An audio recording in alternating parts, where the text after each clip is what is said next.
You just check yourselves how you're doing. So in this case, a soccer ball is kicked, reaches a maximum height. Whenever it says maximum, that's a hint, hint, vertex, right? And in this case, it gives you both components, the time and the height reached. So you've got 0, 0, that's just implied. You've got the maximum. And because you always want to go back, like this is the same height as where you started, to use symmetry. It doesn't work if you're not right across from your starting point.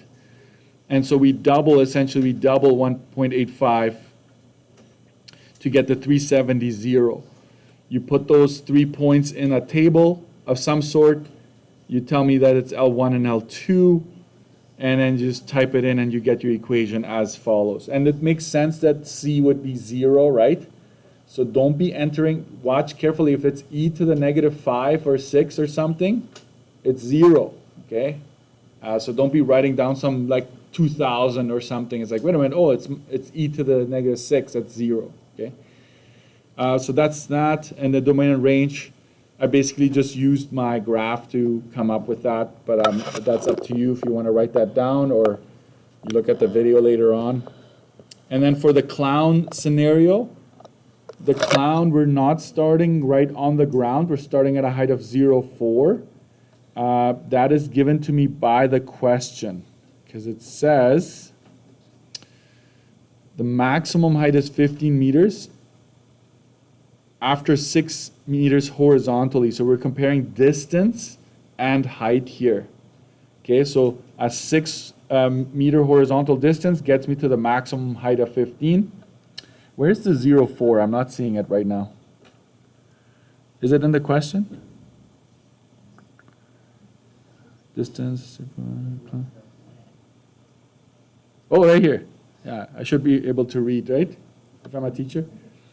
4 meters off the ground, yes. So this one starts there. I do get the vertex. I use symmetry.